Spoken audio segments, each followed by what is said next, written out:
dulu papa itu kan ABRI ya.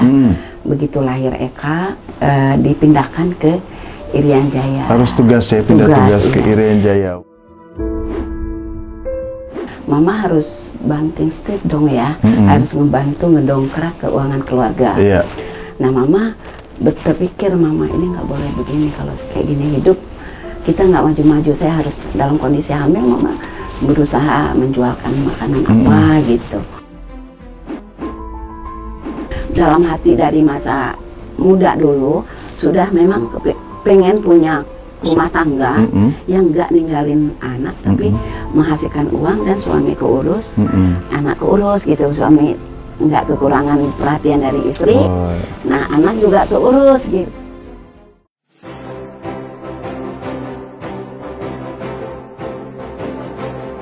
Mau hadiah jutaan rupiah atau grand prize umroh gratis?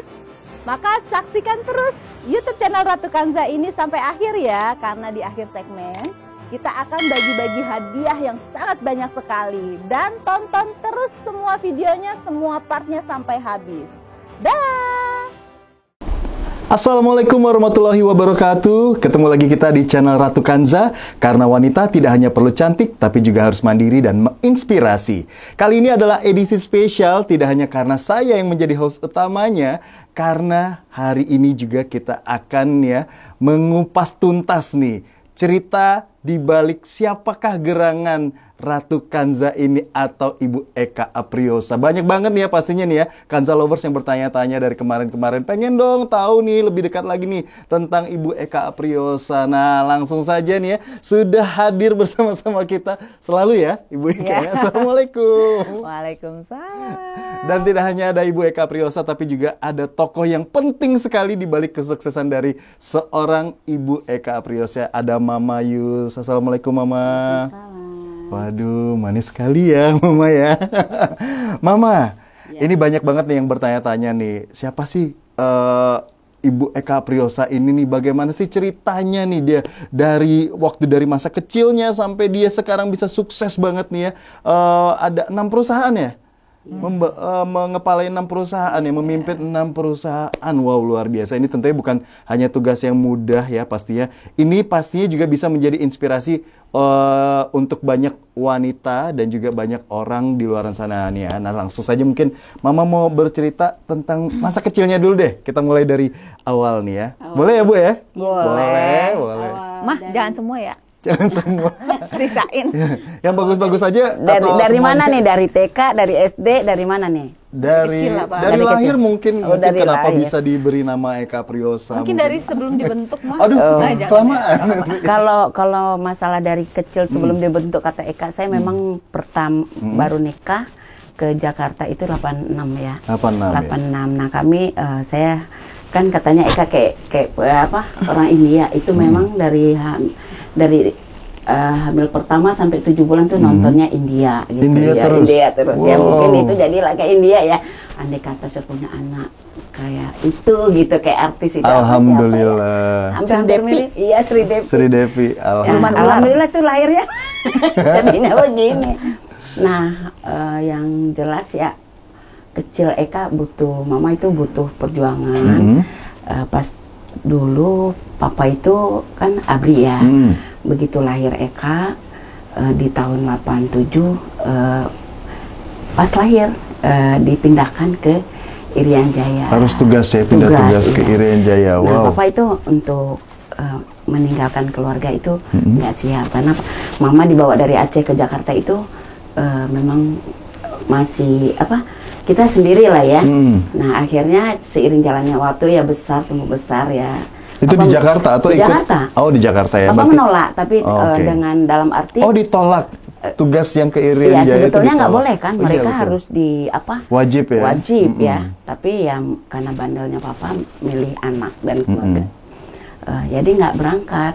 Begitu nggak berangkat mama harus banting setir dong ya, harus ngebantu ngedongkrak keuangan keluarga. Nah papa itu waktu itu untuk menghidupi keluarga anak-anaknya dan mama kan nggak bisa kerja lepas begitu karena dia memang masih terikat dinas. Nah jadi kerjanya malam, narik gitu. Nah mama terpikir mama ini nggak boleh begini, kalau kayak gini hidup kita nggak maju-maju, saya harus dalam kondisi hamil mama berusaha menjualkan makanan apa gitu. Nah begitu lahir, udah itu lahir Eka tuh, lahir Eka memang keuangan kita ini banget ya. Terbatas ya? Terbatas, bahkan untuk bayar bidan pun, bidan waktu itu nggak mampu gitu. Pinjam ke salah satu kerabat papa gitu. Nah mama setelah Eka lahir, udah bisa lah diri sambil tetap jualan makanan. Oh, tetap membantu ya? Membantu, dan ya salah satunya ada jamu Majakanza ini yang tadinya belum ada nama. Belum ada brand, cuman belum ada label ya? Belum, cuma bilang kan Majakani aja. Karena terbuat dari bahan utamanya itu buah Majakani. Nah, dan mama sudah dari nenek, dari orang tua dulu kan cuma kita turun-temurun cuman nguping-nguping aja, nggak peduli dengan apa itu gitu kan. Nah akhirnya karena keuangan keluarga mama kayak ini ya, kalau ada orang ngeluh ini saya keputihan masalah dengan hubungan suami istri gitu, oh ada nih, mama waktu itu nggak jual, maksudnya nggak fokus jual gitu, bagi gitu. Tapi kalau orang minta banyak gitu kan kita harus jual gitu, nggak mungkin kita bagi terus menerus gitu. Ya udah kita pesan juga dari Aceh kan. Nah akhirnya ya udah jalan tuh pelan-pelan, jalan jamu mulai menghasilkan. Nah lama-lama mama mikir juga kalau jamu ini kan dulu kan dari mulut ke mulut, nggak seperti sekarang. Iya betul, sekarang udah banyak enak, sosial media dan lain sebagainya. Begitu. Nah akhirnya mama pilih ke dagang pakaian. Nah, Eka, dari jamu justru geser ke pakaian. Jadi pakaian itu juga kalau kita sambil jualan kan pakaian serba Kak. Semuanya ya. Iya, mama itu lupa ada apa yang lu perlu gua ada. Palu gada.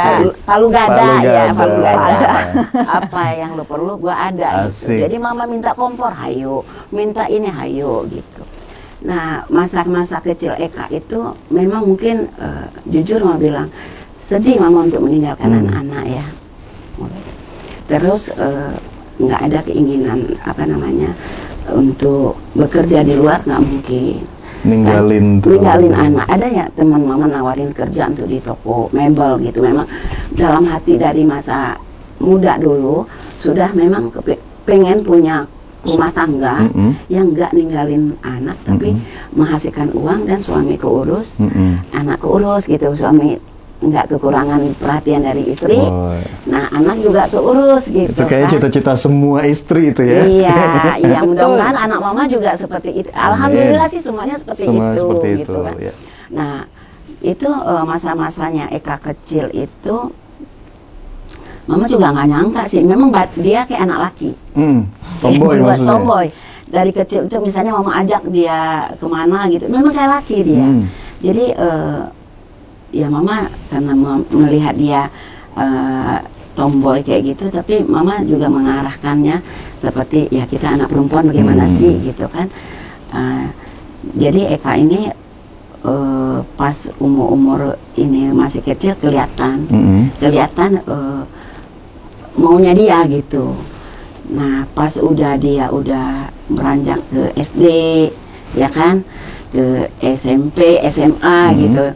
Karena kalau dicerita nggak cukup waktunya Kak Miki ya. Nah, jadi mama ini aja. Jadi pas dia SMA, dia ikut itu paskib. Ekstrakurikuler ya. Ekstrakurikuler sama apa tuh? Taekwondo. Nah, ikut Wushu, taekwondo, karate udah semua. Anak apa sih kok ikutnya gitu kan? Kok kayak laki gitu bawa motor. Udah loncat SMA, SD juga berantem kan? Itu. Udah ininya sama cowok, pokoknya ada aja panggilan ke sekolah gitu kan. Sekolah juga gitu. Ini nggak pernah belajar, Eka ini nggak pernah belajar nih, gimana mau jadi apa ini anak itu kan? Sampai gitu. Kak, kamu nggak pernah belajar wah ini. Nah buku kamu mana ada? Mah beli buku tuh. Ya Kak nggak mikir tuh mama pikir mama nggak pernah suuzon sama anak, selalu berbaik sangka aja karena ketika kita punya sangkaan buruk, itu doa kita. Iya, betul. Jadi mama selalu berbaik sangka, nggak mau ini, nggak mau nggak mau ya udahlah, mungkin iya benar. Mama minta uang, itu apa? Dulu kan 400.000 beli buku paket, banyak amat. Iya beli paket, nih bukunya. Itu Bu Guru udah kasih nih bukunya 1 paket gitu. Berapa? 400.000. Baik banget tuh guru kok ngasih langsung buku. Ternyata Kak Mikri, itu buku punya temennya. Oh, dipinjam. Dipinjam uangnya buat dia.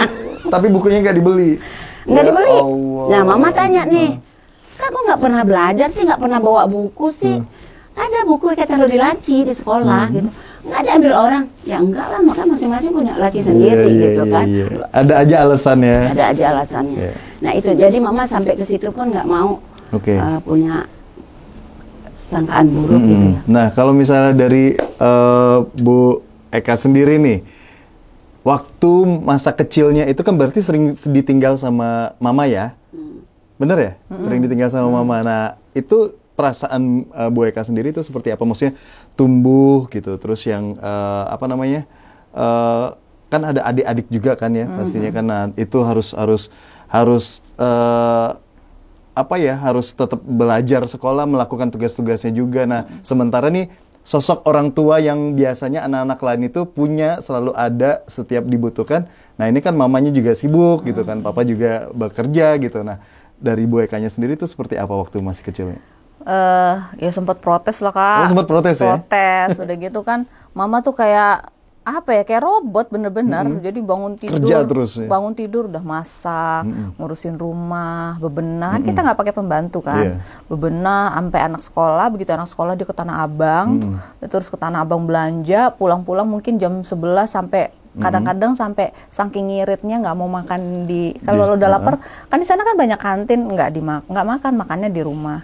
Udah gitu baru rebahan sebentar sejam udah langsung ke warung lagi. Kebetulan waktu itu waktu masa kecil saya kan jual makanan burung. Habis itu jadi ke beras. Nah itu beras itu pas sudah SMP gitu baru jual Beras, tokonya itu diganti isi jadi beras gitu. Gara-gara flu burung kayaknya waktu itu tuh. Oh iya ya? Iya, enggak ya? Oh, Enggak juga. Jadi ada salah satu teman, nanti dah cerita deh. Pokoknya Kak. itu ya. Jadi jaga toko, shift-shiftan sama papa, aplusan. Oh, jadi kalau oke. papa tuh pagi-pagi ke toko, ntar siang, zuhur, papa pulang, mama yang ke toko.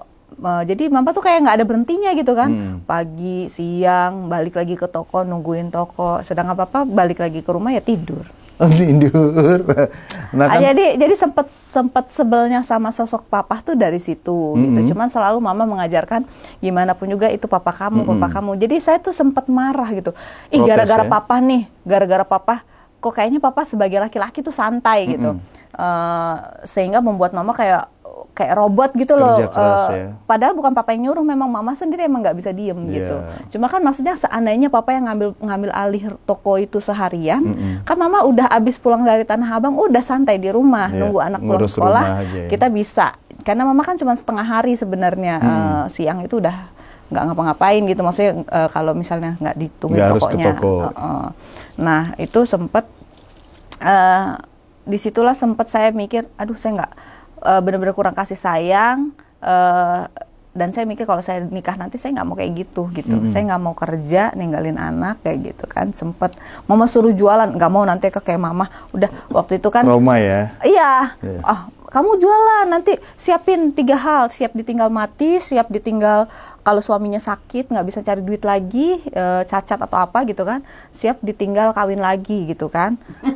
Gitu, kawin lagi dianya gitu kan. Nah, jadi perempuan itu sebagai istri harus nyiapin 3 hal tersebut. Dengan cara apa? Kita harus produktif mumpung suami masih ada, mumpung suami masih setia dan masih bisa menghasilkan. Betul, Nah, mandiri ya. saya tolak mentah-mentah waktu itu, nggak mau orang gaji cukup kok pada saat itu ya. Ya udah, akhirnya saya nggak kerja gitu. Oke, nah kalau misalnya tadi bilang sempat protes nih sama papa ya kan, apa itu kemudian menjadi trigger atau motivasi untuk seorang Eka Apriosa akhirnya ini memilih kegiatan-kegiatan yang ekstrim-ekstrim kayak tadi ikut taekwondo, wushu, apa lain sebagainya gitu? Ya karena itu tadi setiap anak, kalau anak laki-laki, kalau kita punya anak laki-laki pengen anaknya itu strong, dia harus lebih banyak waktu dekat sama bapaknya. Kalau anak perempuan, kalau pengen anaknya jadi ya perempuan bener gitu ya, keibuan, harus ya. banyak dekat sama ibunya. Tapi kalau anak laki-laki lebih dekat sama bapaknya, sama ibunya, jadinya nanti Oke. iya kan? Mungkin yang pengen tahu itu siapa bisa nonton di episode-episode berikutnya. Sebelumnya ya. Tapi kalau misalnya anak perempuan, saya kebetulan deket papa enggak, deket mama enggak. Jadi saya nyari jati diri sendiri gitu loh. Oke. Atau pengen kayak ada keinginan untuk aku harus bisa melindungi keluarga aku sendiri nih tanpa harus bergantung sama papa dan juga mama, makanya atau melindungi diri sendiri lah setidaknya. Enggak ada. Pada saat itu enggak. Jadi saya melakukan kenakalan itu sebenarnya bentuk cari perhatian kan. Nyari perhatian gitu. Oh, berantem sama si A biar dilirik sama mama papa gitu. Jadi waktu mama datang ke sekolah seneng malahan ya. Gitu. Oke.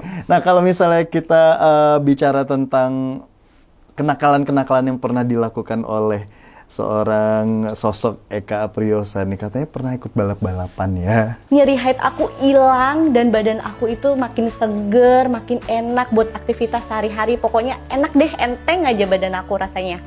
Dan buat kalian yang masih suka ngerasa nyeri haid, kalian wajib coba pil ini, pil Majakanza. Iya. Benar. Nah, itu mama sendiri gimana nih? Kan kalau misalnya biasa ibu kalau misalnya ngeliat anak cowoknya aja itu balap-balapan udah kayak stres itu luar biasa. Ini seorang anak wanita ikut balap-balapan. Mama nggak pernah mergokin. Oh, nggak pernah mergokin malah. Tapi tahu. Mama nggak pernah tahu, tapi motor mama hancur. Cuman mama gini. Motor mama banyak penyok. Jadi penyok ini itulah. Cuman mama gini. Alasannya apa waktu pulang tuh dengan ban penyok justru sebenarnya gini. Saya waktu balap liar yang beneran, yang emang motifnya itu taruh-taruhan gitu ya. Itu bukan pakai motor mama justru. Kan saya punya bos. Asik. Saya kan joki kan ceritanya waktu itu. Nah, jadi ya seperti yang saya ceritakan itu. Jadi pulang-pulang saya tengah malam, kebetulan saya dapat kamar di depan, paling depan tuh. Jadi jendela langsung ke teras. Saya lompat jendela, belum ada teralis gitu kan. Jadi saya lewat jendela, saya kunci, habis itu saya pergi tuh tengah malam. Nah, pulang-pulang tuh udah subuh jam 6, setengah 6. Itu mama nggak tahu? Nggak tahu. Pulang-pulang kan pakai anduk. Udah setelan baju olahraga. Eka dari mana? Abis lari pagi mah gitu. Asik. Luar biasa ya, intrik-intrik yang banyak pasti dan juga ini menarik sekali untuk diceritakan ya. Nah, kalau misalnya kita bicara tentang masa remaja dari sosok Eka Apriosa ini nih, Ma. Ya. Dari remaja itu bakat bisnis itu sudah terlihat atau seperti apa? Kalau bisnis yang seperti kayak sekarang ini nggak kebayang sih, cuman dia sudah mulai terlihat. Ketiga anak mama udah terlihat di saat dia beli dulu. Ini intuisi seorang Iya, ibu. Beli apa di sekolah, seperti mainan di sekolah dijual di rumah. Oh, kirain Itu ditawar. Kalau bisnis yang besar sampai jadi pengusaha nggak terpikir sama dijual mama. di rumah siapa, Mak? Di rumah sama teman-teman. Oh, bukan pas Eka lagi jualan beras tuh, Mah? Bukan, waktu SD kan. Ini waktu masih SD aja udah jualan. Udah jualan, dibeli mainan di sekolah, dijual di rumah. Saya malah lupa sama teman-teman di rumah. Teman di rumah. Okay. Nah, adik-adiknya juga seperti itu. Cuman mama terpikir gini, oh ini anak-anak ini kayaknya ada jual ke dagang.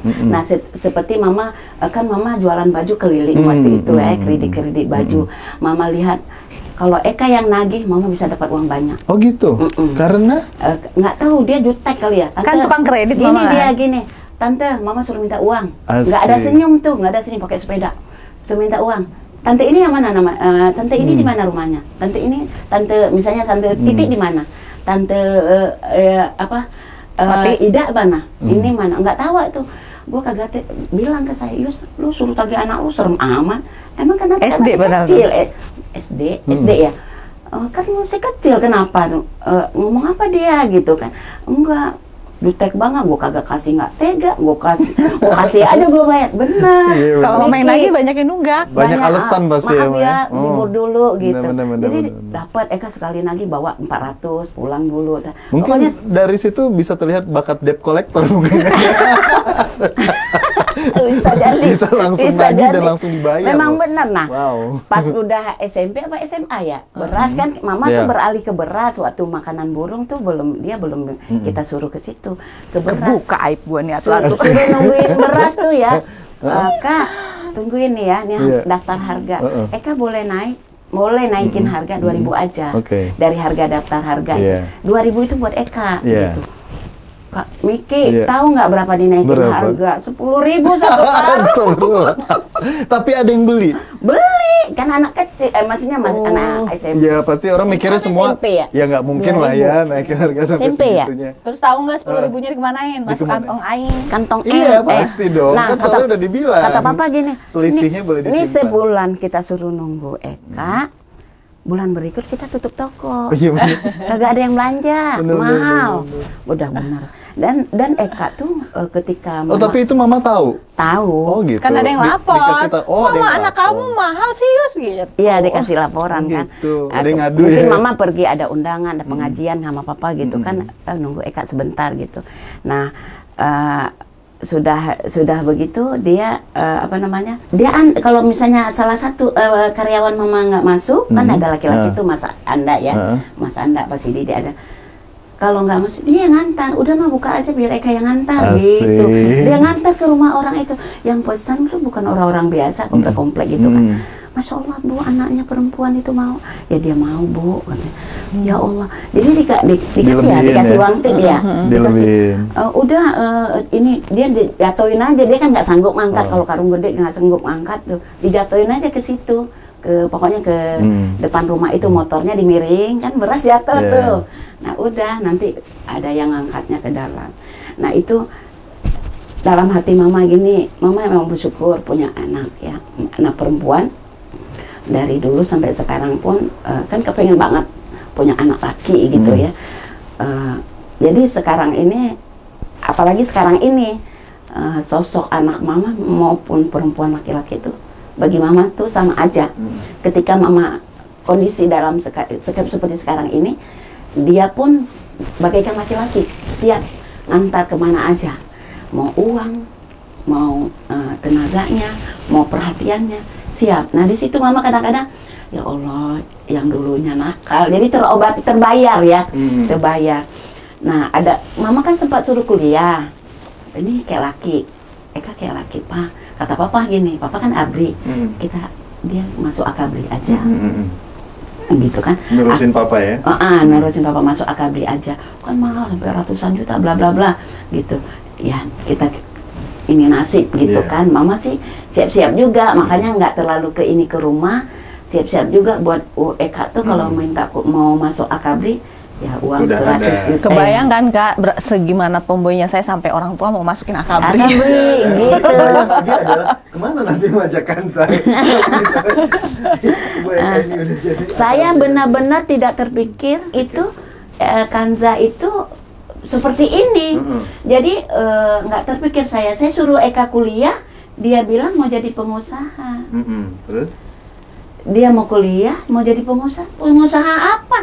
Gini. Dari situ malah pengennya cita-citanya pengen jadi pengusaha langsung. Kan ditawarin kuliah. Aku bilang, nggak mau Eka kan mau jadi pengusaha gitu. Buat apa sarjana? Orang kita nggak mau kerja sama orang kok, nggak penting. Eka bosan sama belajar gitu. Ya Allah, mau jadi apa kamu pengusaha? Apa itu cuma sebuah alasan karena nggak mau kuliah atau memang sudah?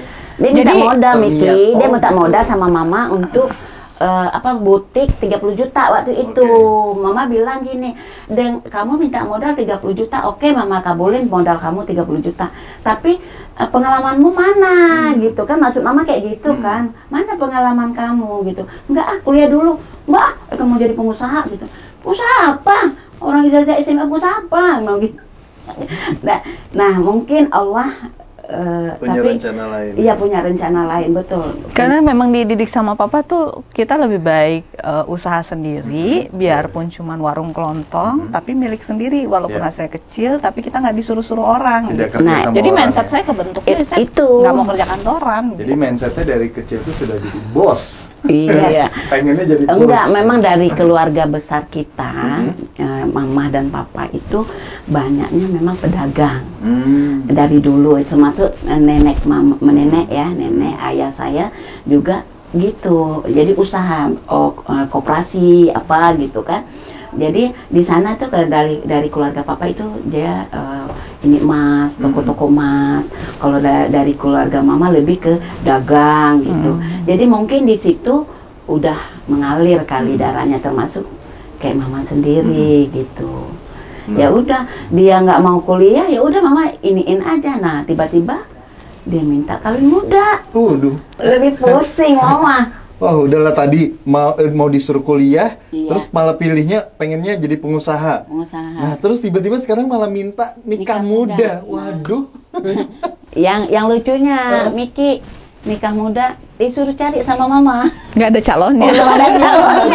Ya Allah. Orang kan mau nikah ada calonnya ya. Gua nggak Biasanya ada. tuh kebanyakannya yang pengen nikah itu, yang Agak kebelet ada. nikah karena mungkin udah terlalu cinta sama pasangannya. Ini Pasangannya. pasangannya aja belum ada, Belum tapi ada. malah kebelet pengen nikah muda. Makanya ke mama bingung, nah ada apa Oke, ya? coba stop dulu di situ Mama. Kita langsung tanya nih ke Ibu Eka Priyosa. Apa sih yang ada di dalam pikirannya waktu itu sampai oke, ini di umur aku sudah segini, aku pengen nikah muda nih gitu. Apa sampai minta ke Mama gitu?